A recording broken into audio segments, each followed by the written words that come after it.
এর আগে একটা ভোট হলো না, এই ভোটের আগে আমাদের এলাকার ধরাধরি কমিশন হলো। তো এক লোক গোরস্থানে একটা কবর করে, সে কবরের নিচে খেয়াল বেড়া, তার উপরে কম্বল দিয়ে ল্যাব দাওয়াত দিয়ে শুয়ে থাকে। মাঝে মধ্যে ওখান থেকে বউরে মোবাইল করে, খবর কি? বলে আপনার টেনশনে আছে, আপনার খবর কি? আলহামদুলিল্লাহ, আমার কোনো টেনশন নেই। বলে সন্ধ্যা থেকে 3 বার পুলিশ আইছিল। বলে পুলিশ 3 বার কেন? 30 বার আসুক, আমি এমন জায়গাতে আছি যে পুলিশ কোনোদিন এখানে আসবেই। আপনারা বলেন তো, জীবিত অবস্থায় কবরের মধ্যে থাকা লক্ষণ ভালো? এই লোকটা কার ভয় আছে? আল্লাহর ভয়ে। ধরা খাওয়ার ভয়। ধরে কি খাওয়ার ভয়? আপনারা বলেন তো, দুটো ধরা, একটা হলো পুলিশ ধরা, একটা হলো আজরাইল ধরা। এই দুই ধরার মধ্যে কোন ধরার গুরুত্ব বেশি? আজকে আপনাদের কাছে কোন ধরার গুরুত্ব বেশি? আজরাইল ধরা। আজরাইল ধরার গুরুত্ব যদি বেশি হয়, তাহলে এই যে আয়াতে কারিমা তেলাওয়াত করলাম, আল্লাহ কিন্তু বলতেছে লা তামুতুন্না, মৃত্যুবরণ করো না, ইল্লা ওয়া আনতুম মুসলিমুন, যতক্ষণ তুমি মুসলমান না হবে। এখন আমার সামনে আপনারা যারা বসে আছেন, আমরা সবাই কি মুসলমান? ধরে গেল সবাই কি? এই মুসলমান বলতে 1 সেকেন্ডও দেরি করা যাবে না, কারণ আপনার 2 কান্দে 2জন মুহুরি আছে। ধরে গেল আছে না নাই? আর আপনি এমনি বসে আছে, তাহলে লেখার জন্য বসে আছে। কে জবান খোলে, কেউ খোলে। ফেরেশতাকে আল্লাহ বক্তা কইল, তোমরা কি কেউ মুসলমান কয়, কেউ কয় না। আল্লাহকে যারা কয় না, এরা হলো মুনাফিক। তা আমরা কি মুনাফিক হব? তাহলে আমরা সবাই কি? আরো জোরে জোরসে বলেন। আল্লাহ রাসূল বলেন, আমল বিল আরকান, শুধু কলিজার মধ্যে ইমানের জায়গা দিলে হবে না, ওই ইমান অনুযায়ী আমল করা লাগবে। ইমান অনুযায়ী যদি আমল করতে চায়, আপনারা বলেন তো, ইমানের পরে যত আমল আছে, সবচাইতে 1 নম্বর আমলের নাম কি? সবাই করবেন কি? তার মানে সবাই মনে হয় নামাজ পড়েন না নাকি? আপনারা বলেন তো, যে আমল না করলে ইমান থাকে না, সে আমলের নাম কি? বুখারী শরীফের কয়েকটা হাদিস, তার মধ্যে একটা হাদিস হলো লা সালাতা লা ঈমানা, যার নামাজ নাই তার ঈমান নাই। বাইনাল আবদি ওয়াল কুফরি তারকুস সালাত, বান্দা আর কাফিরের মধ্যে পৃথক করার জিনিসটার নামই হলো নামাজ। তাহলে ঈমানকে বাঁচাবার গেলে নামাজের দরকার আছে না নাই? বর্তমান প্রধানমন্ত্রী এই নামাজের জন্য পৃথিবীর কোন প্রধানমন্ত্রী এত মসজিদ বানায় নাই যে মসজিদ বানাইছে আমাদের বাংলাদেশের প্রধানমন্ত্রী। 564টা মডেল মসজিদ। জয়কান কি মসজিদ? আপনারা এই পাশে টাঙ্গাইলে একটা মসজিদ আছে গোপালপুরে। জয়কান কোথায়? গোপালপুরে একটা মসজিদ আছে, 201 গম্বুজ। মসজিদের গম্বুজের সংখ্যা কত? 201টা। তো আমার এলাকার কিছু যুবকেরা হাইস মাইল করে ভাড়া করে ওই মসজিদ দেখতে গেছে। মসজিদ দেখে এসে আমাকে বলতেছে, হুজুর হায় হায় কি রে, ওই মসজিদের উপরে ওটা দেখলাম হুজুর 201 গম্বুজ, একটাও কম নেই, 201টা। এতই সুন্দর মসজিদ। আমি বললাম তোমার গেছরা কখন? প্রায় 11টায়। ওখান থেকে বিদায় গেছে কখন? প্রায় 3টায়। 11টা 3টা, এর মাঝখানে যে একটা জোহরের নামাজ ছিল, এই নামাজ কি তোমরা পড়ছে? তবে না হুজুর, আমরা দেখবার গেছি। এখন আপনারা বলেন, বর্তমান প্রধানমন্ত্রী কি মসজিদ দেখার জন্য বানাচ্ছে? কি করার জন্য?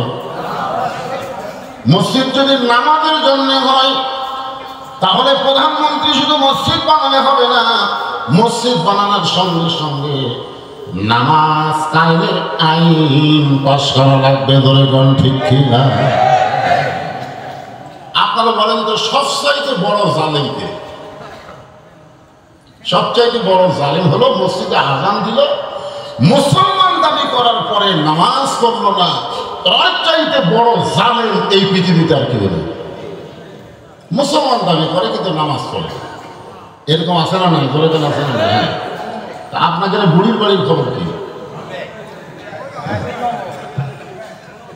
মডেল মাদ্রাসা বানাচ্ছেন, মাদ্রাসার নাম দিচ্ছেন দারুল হিকমা মডেল মাদ্রাসা। মাশাআল্লাহ, এই মাদ্রাসা নিয়ে কিছু আলোচনা করবো ইনশাআল্লাহ। হ্যাঁ, আপনারা যারা বসে আছেন, এই যে ফাঁকা ফাঁকা বসা, এটা হলো করোনা বসা। এই বসার নাম কি বসা? করোনা বসা। হ্যাঁ, করোনার সময় তো ওয়াজ চলছে দু একটা, কোনো জায়গায় না চললেও সিরাজগঞ্জে আমি করোনার মধ্যে 17টা মাহফিল করছিলাম। এই করোনার মধ্যে একটা কি সাহস মাহফিল করছে। আমাদের বগুড়াতে করোনার মধ্যে একটা মাহফিলে করবার দেয়নি, কিন্তু সিরাজগঞ্জে আছে। তো মাহফিলে আসার পরে আমার কানে কানে বলতে, হুজুর একটু ফাঁক ফাঁক হয়ে বসে পারতাম। আমরা সারা জীবন বলছি 3 জায়গায় ফাঁক রাখা যায় না। কয় জায়গায়? তার মধ্যে একটা হলো কোরআনের মাহফিল। যে কয় ছেলে বসে আছেন ভাই, বসে আছেন, আমার ওয়াজ যদি আপনারা ভালো মতো শুনবার চান তাহলে ফাঁকগুলো বন্ধ করে বসার দরকার আছে না? নাই করে পিছনে ফাঁকা খায় দশ করে দেখি। আসেন, আমি কি আপনাদের নতুন বক্তা? যে নতুনের বক্তা হচ্ছে কি ওয়াজ করে না করে, পুরানা বক্তা। কারো মোবাইল, এমন কারো তো মোবাইল আছে যায় মোবাইল আমার ওয়াজ নাই, এরকম মোবাইল আছে? সবাই তোমার ওয়াজ শুনে ঘরে ভুলে হয়ে গেছে, বুড়ির বাড়ি লোকের। হ্যাঁ, এই জন্য হ্যাঁ সবাই সামনে আসে। হ্যাঁ, এই পিছনে বসে থাকলে পারে, খুঁটি মারা বসে থাকবে, তার মানে এই যুবক তোমাকে জন্যই তো বাদ হবে আসবে। যুবক যুবক সারা জীবন অকাম বদকাম করে ঘুষের চাকরি করছে। যেরকম কিসের চাকরি? যতদিন চাকরি ছিল ততদিন তৌবা করেনি। যে চাকরি পেনশন পাচ্ছে তখন তৌবা করতেছে, আল্লাহ আমি আর ঘুষ খাবো না, আল্লাহ আমি আর ঘুষ খাবো না। আল্লাহ তাকে শয়তান তো চাকরি আছে।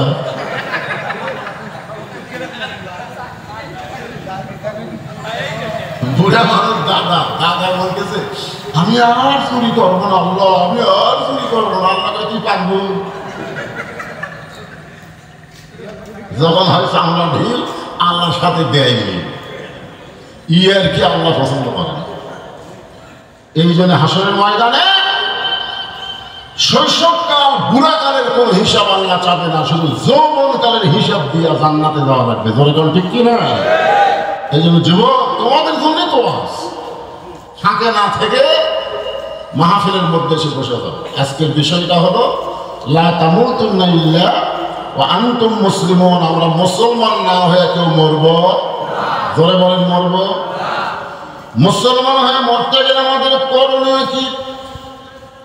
এই করণীয় সম্পর্কে জানতে গেলে আল্লাহর কোরআনের কাছে আসার দরকার আছে না নাই?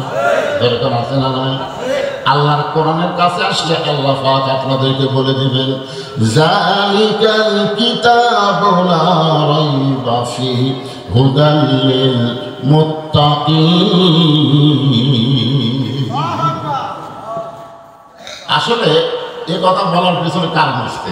এই জালিকাল কিতাবু লা রাইবা ফিহি হুদাল লিল মুত্তাকিন আয়াতের সামনে জানেন, এই কোরআন শোনার দিক দিয়ে বুঝলেন 1 নম্বর শ্রোতা হলো আবু জেহেল। তাও আপনারা সামনে বসে শুনতেছেন, আমাদের ভাগ্যে কিন্তু সামনে শোনা হয়নি। নবী যখন কোরআন তেলাওয়াত করত, ও ঘরের বাইরে সুরের মতন চুপি চুপি কোরআন তেলাওয়াত শুনত। সকালবেলা গিয়ে মিটিংয়ের মধ্যে বলতো এত সুন্দর কোরআনের বাণী, রাতটা কোন দিক দিয়ে গেল আমি বুঝবারই পারি। আবু জেহেল কি কোরআনের দুর্নাম করছে? কি বলতেছে? এত সুন্দর কোরআনের বাণী, আমার একটা কোন দিক দিয়ে গেল আমি বুঝবারই পারিনি। আবু সুফিয়ান বলেন এটা যে কোরআন শুনতে এত ভালো লাগে, রাতটা গেল বোঝা যায় না, সেই কোরআনকে গ্রহণ করলে অসুবিধা কি? মারাত্মক কথা কিন্তু। একটা হলো শোনা আর একটা হলো ধরা। আমি বর্তমান যুবকদেরকে যদি বলি যারা এখানে বসে আছেন, আপনারা আসেন তো কোরআনটা ধরেন তো। 112 জন যুবক হইলে আমাদের গাবতলীতে একটা তাফসির মাহফিল করে, প্রত্যেক বছরই করে। তা আমি ওয়াজ করবো যাই দিকে পেজের উপর কোরআন শুনবো। আমি বললাম যুবকেরা তোমরা যারা মাহফিল করতেছ, সভাপতি সাহেব কোরআন শরীফটা নিয়ে এসে আমাকে দেন। কিছুক্ষণ পরে দেখলাম মসজিদের মুয়াজ্জিন সাহেব কোরআন শরীফ এনে আমাকে দিল। আমি বললাম কে ভাই তুমি কি 112 জনের মধ্যে আসো? তাই না। তাহলে যুবকগুলোকে বললাম সভাপতি সাহেব, তারপরে সেক্রেটারি সাহেব, এরা বাদ দে, তুমি কেন? তো যাই হোক, আমি তখন কিছু বললাম না। ওয়াজ শেষ করার পরে সমস্ত যুবক আমাকে বলতে হুজুর যে সাঁতার সাঁটিয়েছে মানে ওয়াজ, আগামী বছরের ডেট দেয়। আমি কইলাম ডেট দেওয়ার আগে আমি যে কইলাম যুবক তোমাদের সভাপতি সাহেব কোথায়, কোরআন শরীফটা এনে আমাকে ভেজে দাও। তো তোমরা কোনো যুবক না দিয়ে মুয়াজ্জিন সাহেব দেবে কেন? তখন যুবকেরা বলছে যে হুজুর কোরআন শরীফ ধরার মতন শরীর আমাকে নাই।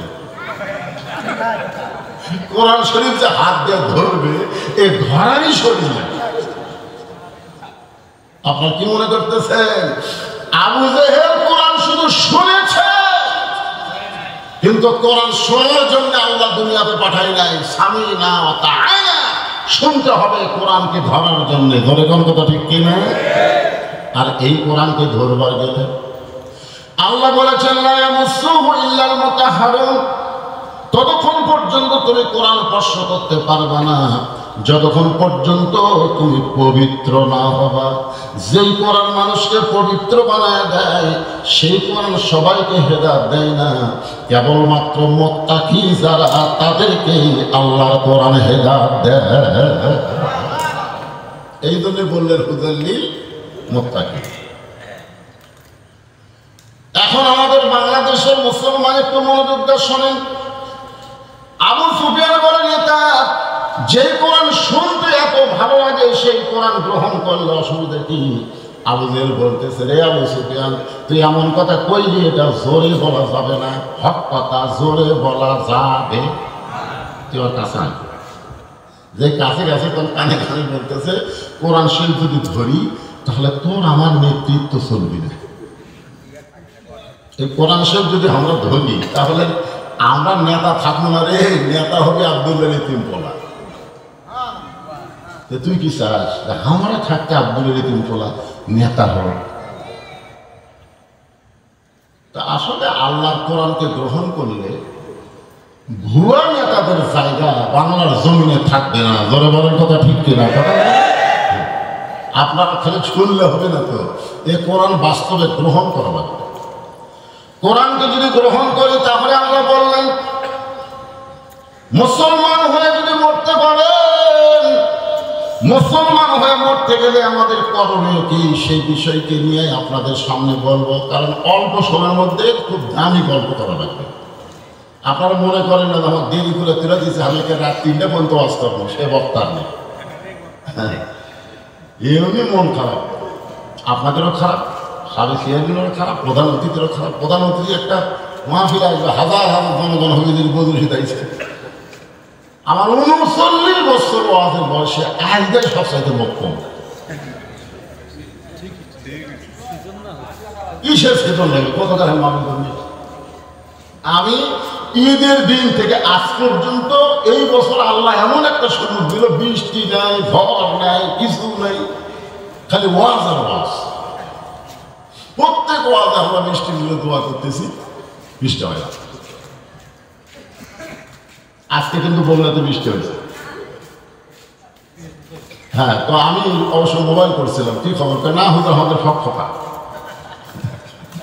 আমার আগেকার ভাই বললেন বৃষ্টি কেন হচ্ছে না? আমি সে বৃষ্টি নিয়ে আর কোনো ওয়াজ করবো না। আমি ওয়াজ করবো মুসলমান হয়ে আমাদের মরা লাগবে। ধরে কোন কথা ঠিক কিনা? হ্যাঁ একটা গান শোনে না, মিশে মায়ায় বন্দি থাইকা করলাম কত খেলা,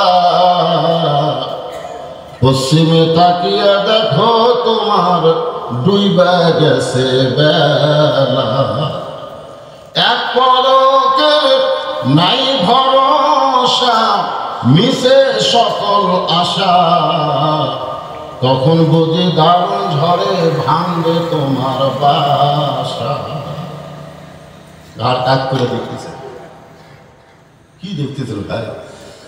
5 তলার ভিত দিছি রে, 3 তলা হচ্ছে, রড বার করেছে, আর 2 তলা কবে হবে? কান্দের ফেরেশতা খায় পাগলা, উপর দিকে না তাকা, নিচের দিকে তাকা। তোর দাদা কুটি, তোর বাপ কুটি, তুই যাবো কুটি, সেটা দেখ। আমাদের নজর কোন দিকে? আসলে কি আমরা যত তালাই বানাই উপর তলায় থাকতে পারবো? তাই নিয়ে নামাবি। ধরে কোন কথা ঠিক কিনা? কখন নামাবে? 3 জন বন্ধু গল্প করতেছে, অমুকের ফাঁসি হলো, অমুকের ফাঁসি হলো, অমুকের ফাঁসি হলো। আমি যা বললাম, ভাই তোমাদের গল্পের মধ্যে আমি একটা মারাত্মক কথা বলি। কি কথা বলি? আমি বললাম তোমাকে মৃত্যু হবে। যেই বলছে মৃত্যু হবে চুপ করছে। আমি বললাম পাগলা, ফাঁসির তারিখ আছে রে, মরার কোনো তারিখ নেই। কথা কথা লাগেন, ফাঁসি কি আছে? তারিখ আছে, কিন্তু মরার কোনো তারিখ নেই। উমুকের ফাঁসি নিয়ে চিন্তা না করে তুমি কেমন মুসলমান হয়ে মরবে, এই চিন্তা প্রত্যেক ধাপে ধাপে, প্রত্যেক পরতে পরতে তোমাকে করা লাগবে। জোরে কথা ঠিক কি না?